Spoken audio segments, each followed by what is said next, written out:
얼마 몇 년 전에 돌아가신 세계적인 미국의 경영학자 피터 드래크라고 하는 분이 있습니다. 이분은 돌아가실 때까지 굉장히 왕성하게 활동을 하신 그런 탁월한 학자입니다. 이분이 이렇게 수고를 했던 그런 부분이 중학교 3학년 때 13살 때 이제 종교교육 시간에 그 종교교육을 가르치던 목사님이 학생들에게 질문을 던졌습니다. 여러분들이 죽은 다음에 사람들이 여러분을 어떤 사람으로 기억하고 싶습니까? 잘 이해하지 못하는 것 같아가지고 사람들이 여러분이 이 세상에서 없어진다고 하면 어떤 사람으로 기억해 주기를 바라십니까? 라고 하는 질문을 하였답니다. 그래도 학생들이 질문에 대답을 하지 못하자 이 목사님이 지금은 대답을 하지 못하지만 만약 여러분이 40이 되어서 이 질문에 대답을 하지 못한다고 하면, 정확하게 대답을 하지 못한다면 여러분은 잘 산 사람이 아닙니다. 인생에 성공한 사람이 아닙니다. 그러니까 내가 죽었을 때 사람들이 나를 이렇게 기억해 줬으면 좋겠다라고 하는 그것이 확실한 것이 필요하다라고 하는 것을 목사님이 이 피터 드래커에 대해 심어줬대요.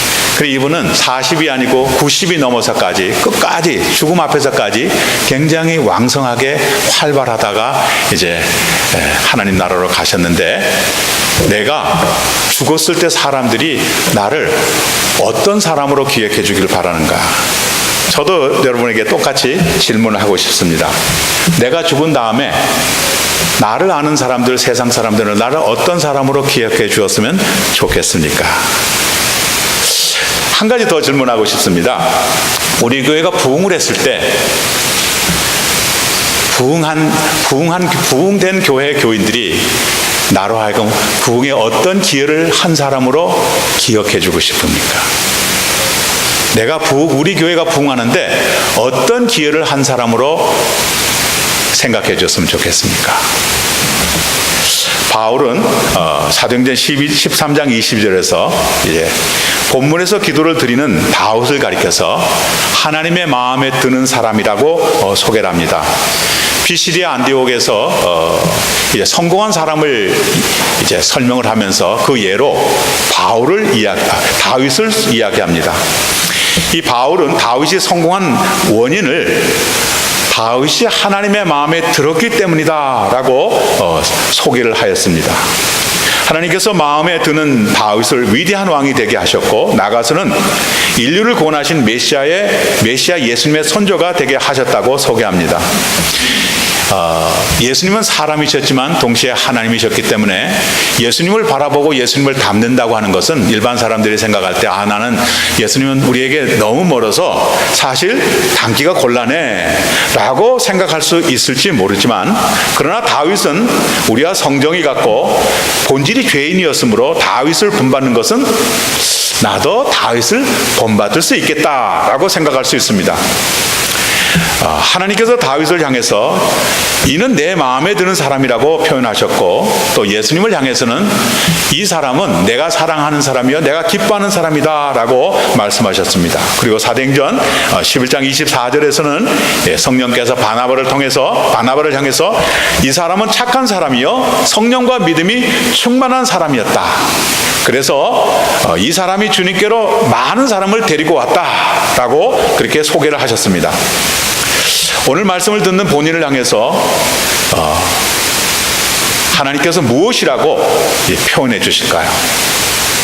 성령께서 다른 사람에게 나를 어떻게 설명을 해 주실까요? 하나님께서 내면에 들려주시는 그 음성을 한번 들을 수 있기를 바랍니다. 주님이 나에게 뭐라고 말씀하실까? 너는 누구다? 성령께서 이 사람은 누구야? 라고 사람들에게 설명해 주시는 그 음성을 한번 들으실 수 있기를 바랍니다. 하나님의 음성이 들리지 않든지, 또 하나님께서 말씀하시는 것하고는 좀 다르게 나는 이런 표현을, 이런 설명을 좀 듣고 싶다, 이런 소개를 듣고 싶다 라고 하는 그런 것들을 생각해 보실 수 있기를 바랍니다. 한번 말씀을 드렸는데, 저희 장인 어른께서 이제 돌아가시는 바로 그 순간에 우리 장모님하고 저하고 제 처하고 이렇게 병원에 갔을 때 장모님을 딱 보시면서 오늘 참 이쁘다 그렇게 말씀하셨어요. 그렇게 하니까 우리 장모님이 얼굴이 환해지면서 너무 기뻐가지고 아이고 무슨 소리냐고 그렇게 얘기를 하셨어요. 그리고 너무 좋아하셨어요. 그래서 제가 장모님한테 이 고백을 계속 들으셨습니까? 그러니까 그런 고백을 듣지 않았대요. 처녀 시절에 연애하던 시절에 듣고 이게 처음이라고 그렇게 이야기를 해주셨습니다. 가정의 달을 맞이해서 우리 남편들은 아내를 향해서 그런 그 좋은 아주 아내가 기뻐하는 그런 고백들을 해주시면 좋을 것 같아요. 그러면 그 가정에 아마 행복이 넘치지 않겠는가, 부부 사랑도 아마 더 좋아지리라 이렇게 생각을 합니다. 다윗을 향해 내 마음에 드는 사람이라고 하신 하나님께서는 다윗을 잘 되게 해주셨습니다. 이게 굉장히 중요한 거예요. 하나님이 나에게 무엇이다 라고 이렇게 말씀해 주시면 그 말씀으로 끝나지 않고 하나님의 마음에 드는 사람답게 세상 사람들에게도 마음에 들 수 있고 또 하나님이 표현하신 대로 사랑을 받고 많은 열매를 맺을 수 있도록 그렇게 맺어주십니다. 그러니까 굉장히 중요한 것이죠. 다윗은 나단 선지를 통해서 자기를 축복하신다는 하나님의 말씀을 듣고 본문에서 나와 내 자손들이 하나님의 복으로 그렇게 행복한 삶을 누리게 해달라고 간절히 기도를 드립니다. 어떻게 하여야 하나님께서 자기가 원하는 그런 복을 주셔서 기쁨을 주시고 그렇게 살 수 있게 되는지를 우리 다윗을 통해서 다윗의 경건을 통해서 배우도록 하겠습니다. 첫째, 하나님께 감사한 마음을 갖고 입으로 고백한 다윗이었습니다. 다윗의 경건은 하나님을 향해서 어떤 순간이든지 어느 환경에서든지 감사하고 그리고 감사한 마음을 갖고 감사를 고백하면서 표현하면서 사는 사람이었습니다. 이 역대상 17장 말씀을 쭉 보면요, 다윗이 원래 양을 치던 목동이었다 그렇게 이야기를 합니다. 목동이었을 때에도 하나님의 도움을 받아서 양들을 잘 보호할 수 있었지만은 하나님께서 다윗을 지명해서 왕으로 기름을 부어 주셨습니다. 다윗은 하나님이 아니셨으면 왕이 될 수 없었습니다. 아버지 이새에게 그리고 사무엘 선지자에게 다윗은 그리 눈에 띄는 사람이 아니에요. 엘리압이라든지 다른 형제들을 쭉 이렇게 볼 때 쭉 데리고 가니까 사무엘도 이 사람 키가 크고 이 사람 눈이 잘생겼고 이 사람 용모가 준수하고 이 사람 얼굴이 잘생겼고 이렇게 쭉 얘기를 하니까 하나님이 사무엘에게 하셨던 말, 사람은 외모로 판단하지만 나는 그 마음을 판단한다. 이 사람도 아니고 이 사람도 아니고 이 사람도 아니고. 그래서 물어보죠. 혹시 다른 사람이 없습니까? 저기 들녘에서 양을 치는 그 아이가 하나 있는데 이름 없는 그런 사람이었어요. 왕의 캔디데이트에서 사무엘이나 아버지 이새에게 빠졌던 그런 인물입니다. 그런데 하나님만은 다윗 왕을 찾으셔서 다윗에게 기름을 붓도록 지명하셨습니다. 그런데요, 다윗이 왕의 기름을 받고 난 그 다음부터 혼돈되는 사건이 나타났습니다. 다윗을 좋아하는 사람이 있었고요, 다윗을 싫어가지고 죽이고자 하는 그런 사람이 있었습니다. 특별히 자기의 장인이며 절친의 아버지였던 사울 왕이 다윗을 철천지 원수로 여기면서 죽이려고 하였습니다. 사실 사울 왕도 다윗의 덕을 여러 차례 톡톡히 받은 사람이었습니다. 그런데 여인들이 부르는 노래가 사울의 귀에 거슬려서 급기야 사울에게 다윗을 향해 질투하는 마음을 갖고 나중에는 다윗을 이제 죽이고자 했습니다. 왜냐하면 다윗을 가만히 두면 자기 왕위를 빼앗기게 되고 자기가 어떤 위험에 처할 것이라고 하는 것을 이제 깨닫고 위기를 받았기 때문에 그렇습니다. 여인들이 부른 노래는 사울이 죽인 사람은 천천히고 다윗이 죽인 사람은 만만이다 라는 그런 노래 가사였습니다. 여인들의 노래가 실제임이 분명합니다. 그러나 다윗이 아무리 뛰어나서 적군을 많이 죽이고 적군을 물리쳤어도 사울의 부하였습니다. 그리고 자기에게 기름을 부어서 세운 사람은 사무엘이었고 사무엘은 하나님의 종이었습니다. 사울 왕도요. 결국 자기를 왕이 되게 하신 그 존재는 하나님이십니다. 그것이면 되었습니다. 자기를 왕으로 세우신 하나님께서 마음을 두고 하나님을 바라보면 되는데 사울의 마음은 하나님께 마음을 두지 않고 사람에게 두었습니다. 사람을 의식하며 사는 사울에게 쫓기면서도 다윗은 자기를 사랑하는 사람들을 만납니다. 자기의 아내이며 동시에 사울의 딸인 미갈도 다윗을 사랑하였습니다. 그리고 사울의 아들로서 자기가 차기 왕이 될 요나단까지도 다윗을 진심으로 사랑했습니다. 요나단은 아버지로부터 다윗이 차차 왕이 될 것이라, 너 왕이 될 아이하고 가까이 돼서는 안 된다, 걔를 당연히 처단해야 된다고 하는 그런 말씀을 듣고 자기가 왕이 되는 것이 아니라 다윗이 왕이 된다고 하는 얘기를 듣고도 이제 다윗을 사랑합니다. 그리고 사울도 그런 얘기를 합니다. 자기가 왕이 될 것이 아니라 자네가 왕이 될 것이라고 하는 그런 고백을 합니다. 그런 고백을 다윗이 듣는다고 생각해 보십시오. 그런 사람으로서 기대할 수는 없는 것입니다. 사람으로서 그런 것은 기대할 수 없습니다. 아니, 왕자가 왕이 돼야 되는데 왕자가 아닌 사람이 왕이 될 것이라고 하는 왕자로부터 그런 얘기를 들을 수가 있겠습니까? 이것은 하나님만이 해 주실 수 있는 그런 말씀입니다. 그런데 요나단까지도 그렇게 고백하면서 다윗을 아주 깊게 사랑하였다고 합니다. 사울에게 쫓기는 다윗이었지만 그는 하나님의 도우심을 여러 차례 경험합니다. 자기를 잡아서 죽이려는 사울 왕을 오히려 죽일 수 있는 기회를 얻기도 합니다. 엔게디의 동굴에서 사울 왕의 목숨을 건져주고 다시 식광야 하길라에서 사울을 살려줍니다. 그렇게 살려준 다윗은 자기를 향한 사울 왕의 시기와 질투가 끝나지 않는 것을 알고 블레셋으로 망명을 갑니다. 블레셋에 가서 큰왕 아기스에게 갔는데 다윗이 누구인지를 몰랐던 아기스는 다윗을 자기의 호위 장군으로 받아들입니다. 블레셋의 작은 왕들이 아기스에 왔다가 다윗이 아기스 왕의 호위 장군으로 있는 것을 보고 불평을 합니다. 저 사람이 누군지를 모르냐고. 저 사람이 지금 사울 왕의 시기와 질투를 받아서 이렇게 도필해서 왔는데 저 사람은 블레셋을 사울이 1000명을 죽였다면 다윗은 10,000명을 죽였던 그런 블레셋의 원수라고 하면서 당장에 처단해야 한다는 그런 이야기를 합니다. 졸지의 죽음의 위기에 직면하게 됩니다. 다윗은 그런 위기에서 살려주신 하나님을 경험하고 하나님을 알고 더욱더 하나님을 신뢰하며 오직 하나님만이 경배를 받으셔야 한다고 다짐을 합니다. 본문 앞에 있는 말씀에서는 하나님께서 다윗이 성전을 건축하여 봉헌하게 하겠다라고 하는 보고를 나단에게 들으시고 내가 그를 이름 없는 목동에서 왕으로 세우셨다는 그런 말씀을 하십니다.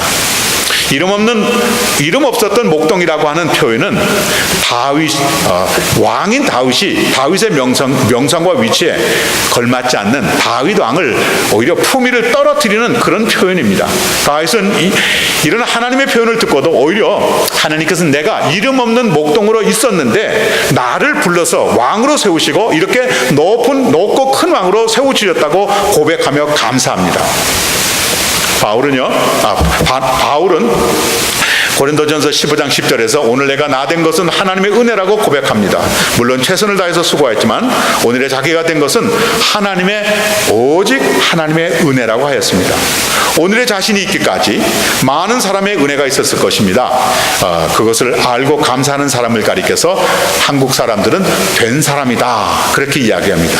은혜를 알고 인정하며 갚으려는 사람은 인격과 성품이 제대로 된 사람입니다. 그 모든 사람의 은혜와 도움을 종합해서 자신을 자신되게 한 분이 하나님의 이심을 알고 감사하는 사람이 다윗이었습니다. 하나님의 마음에 합한 사람이었던 다윗의 첫 번째 조건은 감사하는 마음을 갖고 하나님 앞에 감사를 표현하는 사람이었습니다. 이게 이제 다윗이 가장 그 클라이막스로 고백했던 내용이 역대상 29장 10절부터 12절에 나와 있습니다. 이제 자기가 성전을 건축해서 하나님 앞에 봉헌을 하지 못했지만은 그래도 내가 하나님을 위해서 할 수 있는 것이 무엇인가 해가지고 백성들에게 우리가 성전을 건축해서 하나님 앞에 봉헌합시다. 내가 하지는 못하지만 그래도 우리가 헌물을 하나님 앞에 드려야 되지 않겠습니까? 라고 하는 그런 얘기를 했는데 백성들이 다윗의 말을 좋게 여겨서 헌물을 많이 갖고 왔어요. 자기도 많이 냈고 많이 갖고 왔어요. 그때 다윗이 기뻐하면서 하나님 앞에 영광을 드리고 감사하는 그런 내용이 역대상 29장 10절로부터 12절 말씀에 있습니다. 우리 함께 저와 함께 같이 읽어보겠습니다. 그래서 다윗이 온 회중 앞에서 주님을 찬양하였다. 주 우리 조상 이스라엘 하나님 길이길이 찬양을 받아주십시오. 주님 위대함과 능력과 영광과 승리와 존귀가 모두 주님의 것입니다. 하늘과 땅에 있는 모든 것이 다 주님의 것입니다. 그리고 이 나라도 주님의 것입니다.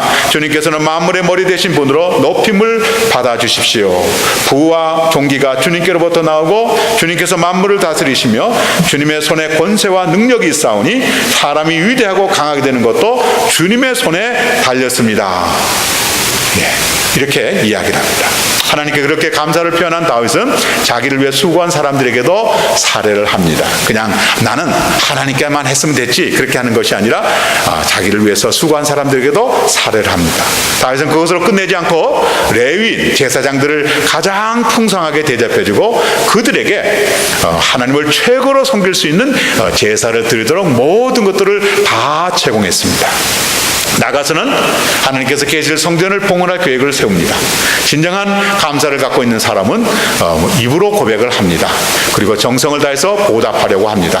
다윗은 하나님을 향한 진정한 감사의 마음을 갖고 입으로 표현하고 실제로 모든 사람과 함께 하나님 앞에 감사하는 삶을 살았습니다.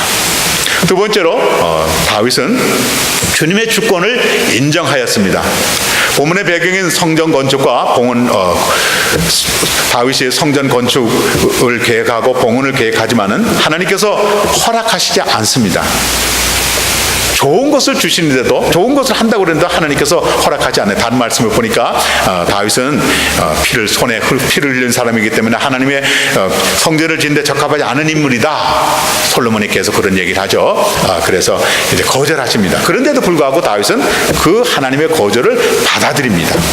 다윗의 충정을 안다고 하시면서 하나님께서 이런저런 축복을 해주시는데 하나님을 향해서 본문에서는 충성을 다시 다짐하면서 매우 소박하고 아주 간절한 그런 고백과 결심과 간구를 하나님께 드립니다. 하나님을 위해서 살면서 하나님께 영광을 돌리겠으니 자기와 자손들을 축복하셔서 오래오래 왕위를 누리게 해달라고 간구하였습니다. 내가 잘 되었으니 하나님이 이제 가만히 계셔도 됩니다. 내가 하는 대로 보고만 계십시오 라고 하는 오만함이 다윗에게는 보이지 않습니다. 다윗에게 교만이나 하나님 앞에서 오만이나 교만함은 흔적도 그림자도 보이지 않습니다. 하나님의 왕되심을 그리고 주권을 인정합니다. 다윗이 하나님께 거절받은 것은 이번만이 아닙니다. 우리가 알듯이 다윗이 왕이 되고 사울 왕의 자녀들이 몰락한 후에 통일왕국을 형성을 합니다. 그리고 다윗이 이제 도시를 자기의 왕이 사는 그 왕궁을 옮기죠. 예루살렘으로 옮기고 그 예루살렘을 좀 더 이렇게 권위를 있게 하기 위해서 하나님의 법궤를 그리로 가져갈 계획을 세웁니다. 그 일을 급하게 진행한 나머지 레위 자손 중에서 고아 사람들의 어깨에 법궤를 메고 옮겨야 한다는 하나님의 규례를 어기고 수레에 실어서 옮기다가 우사가 죽는 참변을 당합니다. 그리고 그 일로 하나님의 뜻이 아닌 줄 알고 중단합니다. 우리가 요즘 통독 욥기서를 읽고 있습니다. 하나님께서 욥에게 나타나셔서 모든 피조물은 하나님이 말씀하신 대로 규정대로 움직인다 그렇게 말씀하십니다. 가령 들짐승은요 해가 진 다음에 활동을 해요. 들짐승들은 낮에 활동하지 못합니다.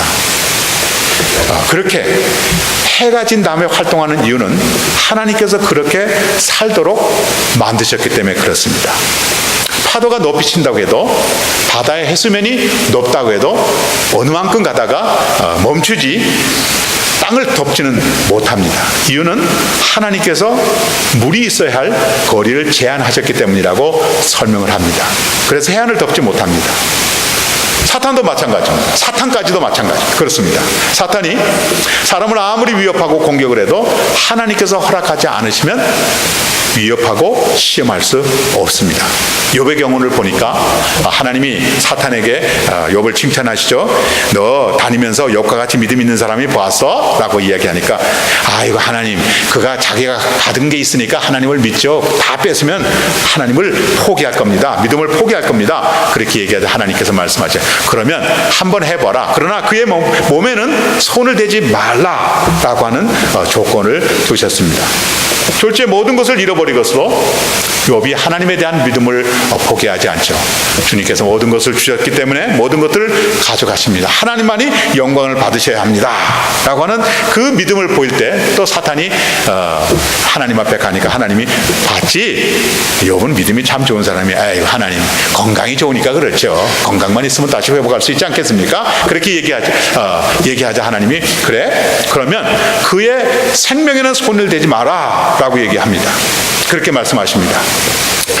이렇게 하면서 이제 사탄에게 맡겼는데 사탄이 욥의 생명은 건드리지 못했습니다. 사탄도 하나님께서 제한한 그대로 살 수밖에 없습니다. 하나님께서 제한하신 것은 자연도 짐승도 그리고 사탄까지도 어기질 못합니다. 어길 수가 없습니다. 거기에는 사람도 포함됩니다. 그런데 사람이 하나님께서 규정하시고 제한하신 것을 어겼습니다. 그렇죠? 처음 사람 아담과 하와가 먹으면 반드시 죽는다고 하는 선악과를 따먹고 어겼습니다. 그래서 죄를 짓고 사람은 죽게 되었습니다. 한국의 고 소남동이라고 하는 신학자는 사람이 선악과를 먹고 죄를 지은 것이 사람에게 자유의지가 있었다고 하는 것을 자유가 있는 것을 증거하는 것이라고 그렇게 외쳤습니다. 자유의지가 있어도 하나님께서는 하지 말라고 하시는 것은 하지 않아야 됩니다. 하라고 하는 것은 해야 합니다. 그렇게 하는 것이 하나님의 주권을 인정하는 것입니다. 하나님께서 하지 말라는 것을 한 사람에게는 심판과 징계를 내리십니다. 반드시 얘기하시죠. 이것을 하면 내가 이런 복을 주고 이것을 하지 않으면 하지 않을 것을 하면 이런 벌을 주겠다고 말씀하십니다. 그래서 하라고 한 것을 순종하는 사람에게는 칭찬과 상급을 주시고 하지 말라고 한 것을 한 사람에게는 심판과 징계를 주십니다. 예수님은 목숨을 걸고 하나님께 죽기 전에 기도하셨습니다. 아버지, 할 수만 있으면 이 잔을 저에게서 피할 수 있게 해주십시오. 한 번도 아니고 3번이나 기도하셨습니다. 기도하신 후에 마지막 드린 기도의 내용은 아버지 제 뜻대로 마시고 아버지의 뜻대로 하시옵소서라고 하는 기도였습니다. 다윗이 우리아의 아내와 간음을 하고 우리아를 청부살인합니다. 간음하고 살인한 것 모두 하나님의 뜻을 어긴 것입니다. 죄를 지은 것입니다. 아무리 사랑하고 마음에 드는 사람이라 할지라도 죄는 죄이므로 하나님께서 나단을 보내셔서 다윗을 심판하시고 징계를 선포하셨습니다. 다윗은 하나님의 심판과 징계를 피할 수 없어요. 달게 받겠다고 이야기를 합니다. 그렇게 한 후에 성령을 저에게서 떠나지 않게 해달라고 간구합니다. 본문도 마찬가지입니다. 성전 봉헌을 허락하지 않으셔도 하나님께서 자신과 자신의 후손에게 복을 달라고 간구합니다. 모두 하나님의 주권을 인정하는 다윗의 경건입니다. 믿음 생활을 한다고 하면서 경건한다고 하면서 하나님을 오해해서 하나님의 주권을 무시하고 자기를 나타내는 경우가 많습니다. 믿음이 어릴수록 그런 잘못을 종종 범할 수 있습니다. 그럴 때 하나님께서는 마치 부모님께서 어린 자녀를 양육하는 것처럼 그를 꾸짖으시고 징계하실 때가 있습니다. 그렇게 해서 하나님께서 온전한 믿음으로 성장해 가시기 위하심입니다. 그러므로 원치 않는 어려움을 받을 때는 내가 이거 하나님의 주권을 인정하지 않고 하나님께서 금지하신 것, 제한하신 것을 넘어서고 있다고 하는 것을 깨달을 수 있어야 합니다. 징계를 받을 때 하나님의 주권을 알게 하시고 성숙하게 하시는 하나님의 또 다른 자비가 있으심을 알아야 합니다. 호세아에서는 어린아이와 같은 이스라엘이 하나님을 몰라서 죄를 짓는다고 하면서 하나님을 애써서 알자고 하면서 하나님을 알아야 함을 호세아 6장 3절에서 강조했습니다. 꼭 아셔야 합니다. 하나님께서는 세우신 규례와 법들을 어기는 사람은 그냥 두시지 않습니다. 그냥 넘어가시지 않습니다. 반드시 지키도록 하십니다. 지키지 않는 자에게는 심판을 하시고 징계하시도록 합니다. 그리고 지키는 사람에게는 칭찬과 상급으로, 그리고 더 많은 것으로, 더 성숙으로 주님께서 세워주십니다. 이미 주신 법도와 규례와 말씀은 하나님의 주권을 상징하는 것이기 때문입니다. 나는 몰라서 못했다는 사람에게는, 난 모르기 때문에 그 사람에게는 양심을 통해서 하나님께서 주신 그 규례와 법들을 깨우쳐 주시고, 또 하나님의 말씀을 알면서도 하지 않는 사람 역시 심판과 징계를 주심으로 다시는 하나님의 주권을 범하지 않도록 하십니다. 다윗은 하나님의 주권을 철저히 인정하였던 사람입니다. 다윗에게 그 경건을 배워야 하겠습니다. 세 번째, 다윗은 하나님의 이름을 영광되게 하는데 생명을 걸었습니다. 하나님의 영광을 위해서 자기의 생명을 거는 사람이 몇 사람이나 있을까요? 하나님의 영광을 나타내기 위해서, 하나님의 영광을 드러내기 위해서 자기의 생명을 드릴 수 있는 사람이라고 하면 아마 하나님으로부터 내 마음에 드는 사람이라고 하는 그런 말씀을 들으면서 하나님의 복을 받으며 살아갈 수 있을 것입니다. 본문에서 다윗이 성전을 건축하려고 한 이유는 하나님을 주인 중에서도 가장 높으신 분으로 모셨기 때문입니다. 자기는 백향목으로 지은 궁전에서 행복하게, 아주 유복하게, 아주 냄새를 살살 맡으면서 너무 기뻐하면서 살고 있는데, 하나님의 궤는 천막 안에 있는 천막 안에서 굉장히 열악하게 지금 있는 거예요. 그것이 너무 죄송스럽다고 말합니다. 다른 식으로 표현하면, 부모님의 도움으로 성공한 아들인데도 부모님은 초가집에 살고 자기는 기와집에 살면서 맛있는 호의호식을 하고, 부모님은 한두 가지 반찬으로 어렵게 사는 것, 그것을 보는 아들의 마음과 같다고 해야 할 것입니다. 다윗이 생각할 때 그 모습은 하나님께 영광이 되지 못했습니다. 다윗의 마음에 하나님을 상징하는 법궤를 할지라도 자기보다 더 좋은 곳에 모시는 것이 다윗의 마음이었습니다. 그래서 성전을 지으려고 했습니다. 하나님께 영광을 돌려드리는 다윗의 마음은 왕이 된 지금만이 아니라 청소년 시절에도 있었습니다. 골리앗과 싸움을 할 때 나타났는데, 다윗이 청소년에서 혈기가 왕성했기 때문에 골리앗과 싸운 것이 아니었습니다. 골리앗이라고 하는 블레셋 장수, 아주 큰 장수가 나타나서 이스라엘 병영 쪽을 향해서 싸움을 걸어옵니다. 너는 하나님의 사람들이 아니냐? 하나님의 군대가 아니냐? 나와 대립하자. 나하고 대결하자. 그런데 그런 골리앗을 보고 겁이 나서 아무도 나서질 않았습니다. 당시 왕이던 사울조차 눈치만 보고 있었습니다. 이스라엘 군대가 블레셋에게 겁이 나는 것을 알아차린 골리앗이 이스라엘 군대를 향해서 자기의 도전에 응전하지 않는 그 이스라엘 군대를 향해서 계속적으로 오랫동안 이스라엘 군대를 모욕하면서 하나님까지도 모욕하게 되었습니다. 그때 공교롭게 다윗이 골리앗이 하나님을 모욕하는 소리를 듣습니다. 그 소리를 다윗만이 들었습니까? 아닙니다. 사울왕도 들었고 다윗의 형님들도 들었습니다. 한 번도 아니고 여러 차례, 여러 날 계속 들었습니다. 그런데 다윗은 그 소리를 한 번 듣는 순간 피가 거꾸로 올라서 골리앗과 싸우기로 작정을 합니다. 물론 말씀드렸듯이 혈기가 나서 그런 것이 아니라 하나님을 모욕한다는 이방 장수가, 이방인이 하나님을 모욕한다는 것이 마음에 허락이 되지 않았습니다. 그래서 내가 저 골리앗과 싸워야 되겠다. 하나님을 모욕하는 저 골리앗을 싸워야 되겠다. 형에게 이야기하자. 오히려 형에게 일만 크게 만든다고 꾸중을 들었습니다. 다윗은 하나님의 이름을 모욕하는 이방인을 용서할 수 없다면서 싸웁니다. 다윗과 골리앗의 싸움을 현대화력으로 비유한다면 세상에서 제일 가난한 군대라고 하는 벵글라데시 군대하고 가장 강하다고 하는 미국 군대하고 싸우는 거나 마찬가지일 것 같습니다. 이런 싸움은 벵글라데시가 백전백패하게 되어 있습니다.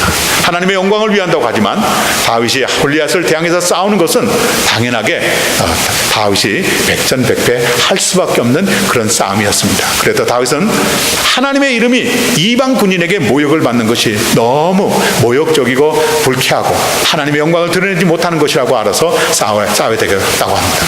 사울왕에 가서 허락을 받습니다. 자기는 죽음으로 하나님의 영광을 지켜드리고 싶다고 말합니다. 그런데 다윗에게는 자기의 믿음보다 하나님의 능력과 영광이 훨씬 더 큰 것을 너무나 잘 알고 있었습니다. 그래서 골리앗과 싸움을 할 때 골리앗상에서 너는 칼과 창을 갖고 나와 싸우지만 나는 만군의 주 여호와 이름으로 싸움을 한다 라고 하면서 골리앗을 향해서 물맷돌 5개를 갖고 왔는데 한 개로 그냥 골리앗을 죽입니다.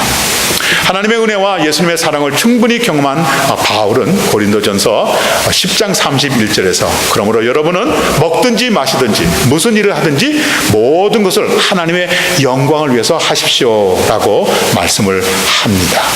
먹든지 마시든지 무슨 일을 하든지 모든 것을 하나님의 영광을 위해서 살겠습니다. 그런 결심이 있는 사람은 바울이 로마서 14장 7절과 8절에서 고백한 내용을 마음에 품게 됩니다. 그 말씀도 우리 같이 로마서 14장 7절과 8절 말씀 같이 한번 읽어보겠습니다. 우리 가운데는 자기만을 위하여 사는 사람도 없고 자기만을 위하여 죽는 사람도 없습니다. 우리는 살아도 주님을 위해서 살고 죽어도 주님을 위해서 죽습니다. 그러므로 우리는 살든지 죽든지 주님의 것입니다. 네. 하나님의 영광을 위해서 사는 사람은 자기의 삶을 위해서 살지 않습니다. 자기의 생명을 위해서 살지 않습니다. 내 삶의 목적이 무엇일까? 우리 이장로님 가셨고 최장로님 남아 계시는데 내가 90까지 산다. 내가 100살 산다. 아니면 120살 산다. 오래 사는데 삶의 의미와 목적이 무엇일까요? 오래 사는 것이 목적일까요? 내가 직장에 갖고 싶은데 내가 학위를 받고 싶은데 그 목적이 뭘까요? 어떤 것일까요? 주님의 영광을 위해서 오직 주님의 영광을 위해서 살겠다라고 고백한 것이 신앙 선배들의 고백이었습니다. 그렇게 하면 하나님께서 그를 축복하십니다.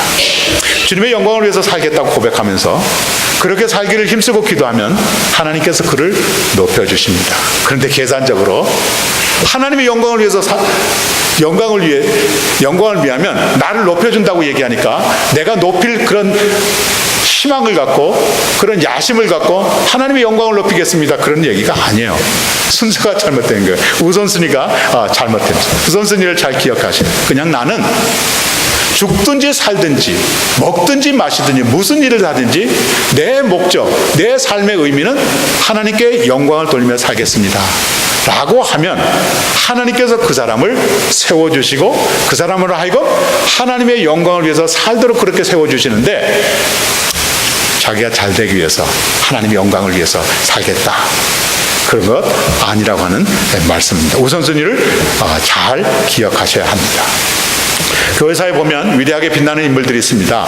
다윗을 상징하는 깃발에도 별이 그려져 있습니다. 자기의 영광이 아니라 주님의 영광을 위해서 산 사람들, 자기는 죽고 주님의 영광을 나타낸 사람들을 하나님께서 축복하셔서 주님의 영광을 나타내게 하시도록 그들을 별처럼 세우셨습니다. 그것이 그것의 대표적인 사람이 다윗이었습니다. 하나님께서 다윗을 향해서 내 마음에 드는 사람이다 라고 하는 말씀을 하셨습니다.